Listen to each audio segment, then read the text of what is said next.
Pendant une semaine, on prend la direction du Burundi. Situé au centre du continent africain, entre le Rwanda, la Tanzanie et le Congo, le Burundi compte près de 9 millions d'habitants. Dans les années 90, le pays a connu une violente guerre civile, causant la mort de plus de 200 000 personnes. Aujourd'hui, le Burundi est de nouveau sur la voie de la démocratie, mais le travail pour développer l'un des 10 plus pauvres pays au monde est immense. Pour venir en aide au peuple burundais, la région Pays de la Loire s'est investie dans le pays.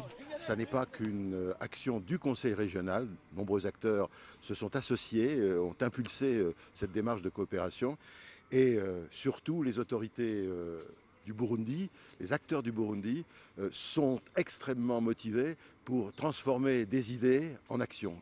Des élus et des experts de la région se sont rendus sur place il y a 15 jours pour mener des actions de coopération dans les domaines de la santé, de l'environnement, de l'agroalimentaire ou encore du sport.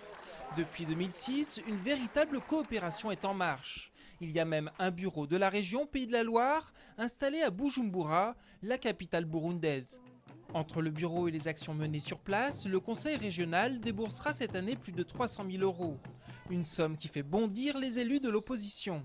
Le groupe Union des Pays de la Loire estime que les moyens consacrés à cette coopération sont excessifs et parfois redondants. Je a mis en place un bureau qui coûte 85 000 € et en même temps, elle organise des déplacements de 30 personnes à 2 reprises pour aller vérifier que le travail est bien fait. Donc je pense que tout cela est une dépense excessive et choquante en période de crise.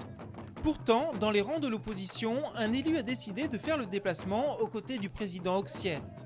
L'ancien ministre des Affaires étrangères, Hervé de Charette, soutient en effet cette coopération depuis le début. Je fais partie de l'opposition, je ne récuse évidemment pas mes propres amis, mais ça ne m'empêche pas de leur dire que sur ce sujet de la coopération au Burundi, ils se trompent. Ce sont des actions très opérationnelles qui facilitent, qui encourage le dynamisme local, qui soutient les projets. On ne se contente pas de donner de l'argent et puis de partir, comme on le fait à la sortie de la messe aux pauvres qui attendent. En vérité, on est présent et on contribue à faire avancer les choses.